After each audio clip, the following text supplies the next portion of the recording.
Colleen! Seryoso po ako, Nay. Ayoko pong palagpasin yung chance na makasama ko pa si tatay. Hindi, anak. Anak, dito ka lang sa nanay mo. Ha? Alam mo naman, hindi kami magtatagal ni Jessica dito, di ba? Tsaka hindi talaga tayo magsasama. Pero, Tay, gusto ko pa po kayong makasama.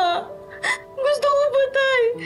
Simula po nung bata ako, araw-araw ko pong pinapangarap na ma-experience ko po yung magkaroon ako ng tatay. Kaya po yung mga oras po na magkasama tayo, kahit nakaw lang po yun, Tay, kahit saglit lang po na panahon, masayang-masaya na po ako dun. Pero, Tay, bitin na bitin po ako eh. Gusto ko pa pong dugtungan yung experience na yun, Tay.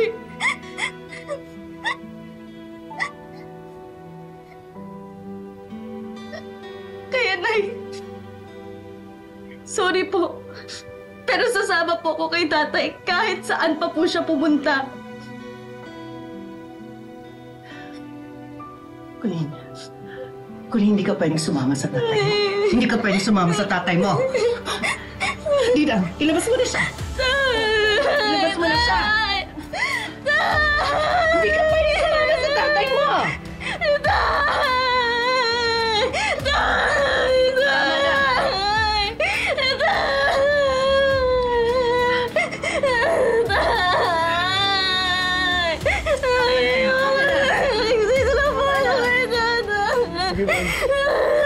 Sumama ka na. Sige na. Kailangan na namin umuwi. Sige na.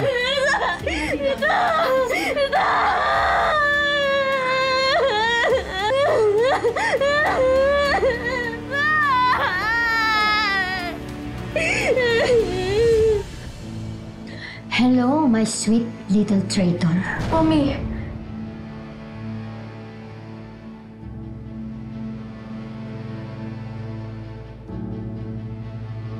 Hindi mo lang ba ako na-miss, anak?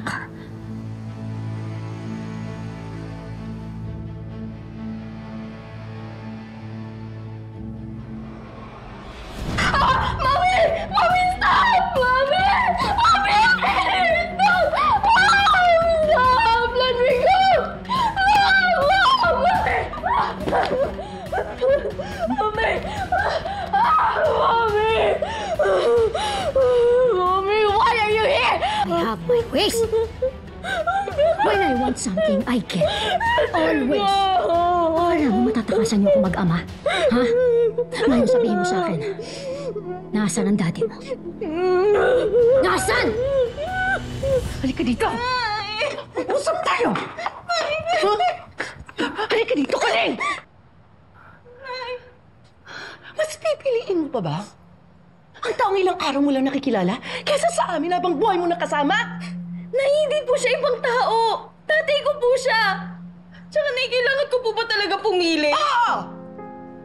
Dahil hindi mo alam kung gaano kalalim ang sugat ng iniwan ng tatay mo sa ate at kuya mo. At kung sumama ka sa kanila, uungkatin mo lang yung sugat na yon. Nay, hindi po pwedeng maging anak niyo po ako. Kapatid ko po sila Kuya Jeffrey at Ate Andrea. Tapos, anak din po ako ni tatay. Nay, pagbigyan niyo na po ako. Kung ayaw niyo po sumama ako kila tatay, hayaan niyo po sila na magstay dito ni Jessica. Bakit mo pa kasi pinipilit, Colleen? Hindi pa ba kami sapat ng ate at kuya mo? Kulang pa ba yung pagmamahal namin sa'yo? Ay, hindi po. Hindi. Kung pagmamahal lang po yung usapan, more than enough po yung binibigay niyo sa akin nila ate at kuya, Nay. Pero nung nakita ko po si tatay, parang may nabuo po sa pagkatao ko. Hindi ko po ma-explain na yan, pero yung ngiti niya, yung hawak niya, yung yakap niya. Nay, parang tatakpan niya po yung mga butas sa puso ko na hindi ko po pala alam na meron pala. Nay, yung mga butas po na yun, siguro po si tatay po ang may gawa nun. nung iniwan niya po tayo. Pero Nay, sa tingin ko po, si tatay lang din ang makakatakip nun.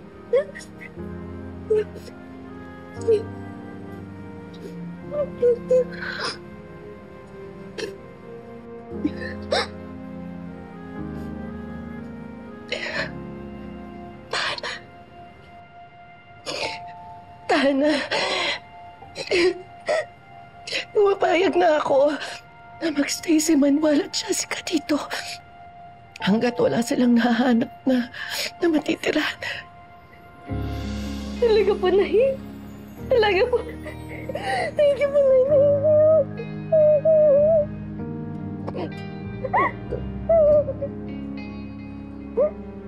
Nay, sorry po. Sorry po ang pasaway ko. Ang tagas po ng ulo ko.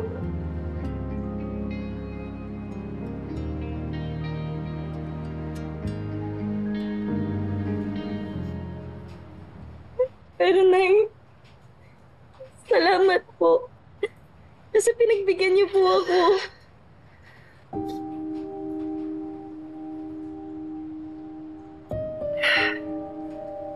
Bakit ba kasi tinatakasan nila si Hazel?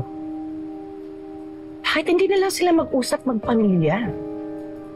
Nang damay pa silang ibang tao. Nay, sinasaktan po ni Hazel sila tatay at Jessica.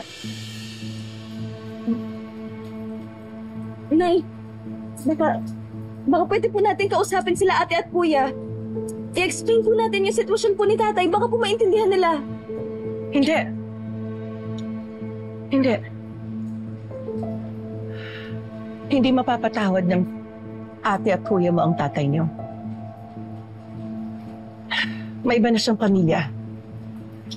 Hindi na tayo parte ng buhay niya.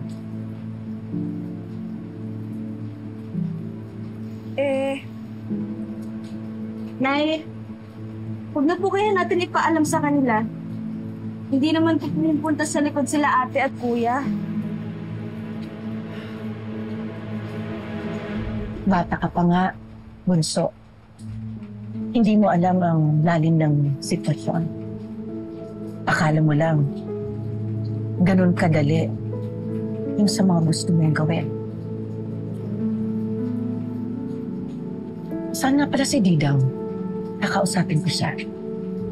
Doon muna sila Manuel at Jessica sa kwarto niya para mas komportable silang dalawa.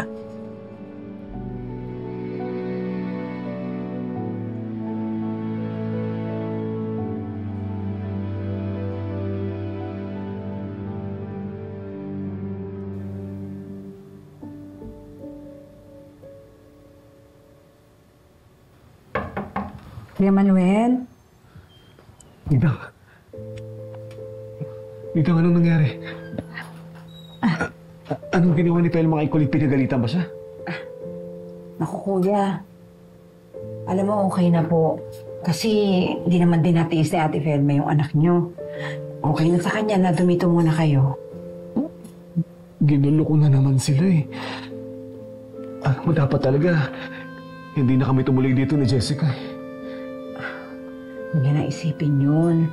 Ako nga dapat mag-sorry sa inyo eh. Kasi hindi ko napigilan ng Ate Felma. Nahuli tuloy kayo. Hindi, kasalanan ko to eh. Pati anak ko, pinahama ko. Pati ikaw, nadamay. Si Felma, nasaktan ko na naman siya. Huwag niyo nung intindihin yun. Sa totoo lang, naintindihan niya lahat ng nangyari. Mabait na tao ang Ate Felma. Alam niya yan. Oo nga, pero may hangganan yung kabaitan eh. Lalo na pag inaabuso. Kagaya ng ginagawa ko ngayon. Alam ko, napilitan lang naman siyang pumayag kasi dahil kay Colleen. Ayoko naman siyang sagarin. Dapat talaga umalis na kami ni Jessica eh. Baka mamaya malaman pa ni Jeff tsaka ni Andrea. Siguro kuya, dapat dagdagan na lang natin ang ingat para hindi tayo makita, mahuli. Diba? Ikaw na mag-uuri. Kumain ka muna kuya, uli. Habang mainit pa po. Maximo, the deal is off. Kasama ko na ngayon tong suwail kong anak. Don't worry. Sa'yo na yan down payment. Bye.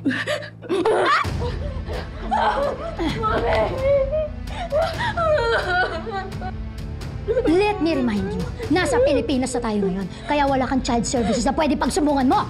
Kaya sinasabi ko sa'yo, kung ayaw mo masaktan pa sa akin, sabihin mo na, nasaan ang daddy mo? Nasaan? No, Mommy. Hurt me all you want, but I won't tell you! Really?